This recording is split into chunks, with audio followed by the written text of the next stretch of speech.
welcome to another exciting video. Today we'll be learning how we can express CSS with JavaScript objects for CSS in JS notations. Earlier we were making use of string interpolation and string literals to prepare the CSS classes and then append them to the head of the HTML page. Now, in this example, we'll be covering how we can make use of JavaScript objects. So when we are using JavaScript string templates to define styles in CSS and JS, there is a lot of interpolation syntax noise, as you can see over here in this example. Now, let's go ahead and see how we can achieve it without so much of interpolation noise.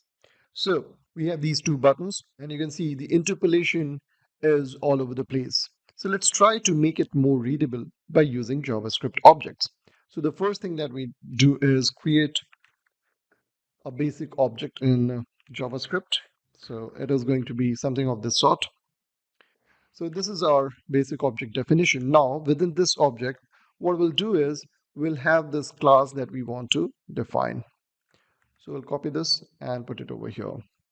Within single quotes, we will paste this. So this is the class that we want. Now this class is going to have certain attributes like we have seen over here. Let's consider these two, color and background color. So I'll just copy these two together and I'll be pasting it over here. So we have color. Now you can see that it is throwing some kind of error. So let's try resolving this. So color is fine over here. We'll just need to encapsulate this one inside single quotes.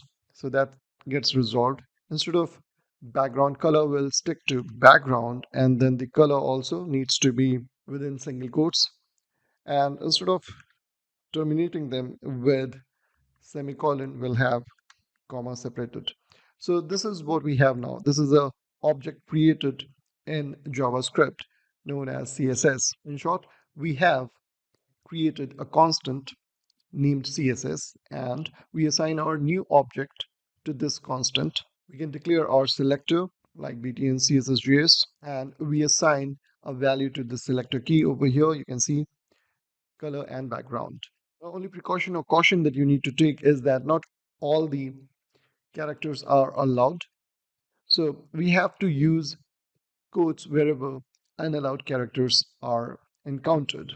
In case of our selector, as you can see, dash was not allowed, so we have to get rid of that. Now, this cannot be directly consumed over here. If I try copying this, and let's go ahead and put it over here as text content, you will notice that it loses all the styling that we applied. So this CSS-in-JS button is just a plain simple regular button. Now, in order to apply these styles over here, we have to convert this object to a string literal. And to do that, we will have to come up with a custom function. So basically, that function will be converting CSS to a string. So we'll say to CSS string, and we'll be passing this CSS as a parameter. Now we need to define this function. So we'll come over here, we'll say const, and then we'll copy this name over here.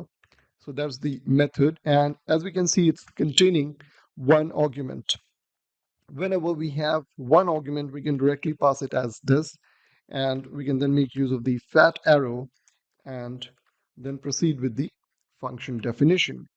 In case you have multiple arguments, in that case you can go ahead and have a bracket or parenthesis, and within that you can specify multiple parameters. In this case we have just one, so we will be sticking with this notation. Now we need to generate the string using this object that we have. So the first thing that we need to do is let's create a variable which will return the result to us, and now we will loop through each of the attributes that we have over here in this CSS.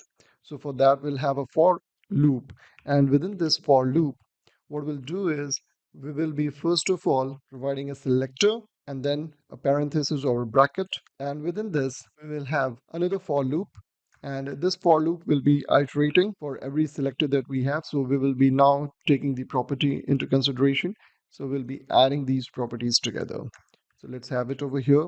So we have selector, then we have property.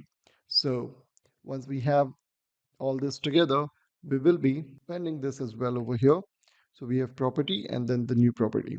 So that is going to be part of the result. We will loop through this, and finally we will complete the result by closing it with a parenthesis, and over here we'll be returning the result. Now we have the result, we have the method over here. Let's save this.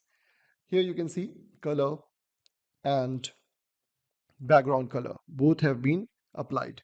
Now let's look at it over here, what exactly we have achieved. So if you notice this method that we have written and the output that we have over here, notice the first thing. So over here we have one selector only. So we are saying selector plus and then a curly bracket. So here we are saying btn css.js and then curly bracket.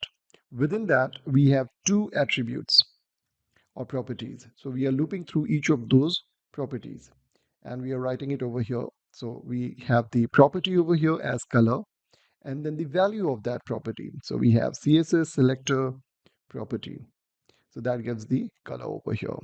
Similarly, next time when it will iterate, it will pick up property as background and then the value of that background will be set to purple, and that is going to be concatenated over here, and that's what we are seeing over here. Finally, it will loop out and here it will close the selector definition by pending curly bracket, and finally we will be returning the result. Now this result is then sent over here to text content, and we are now seeing this in action.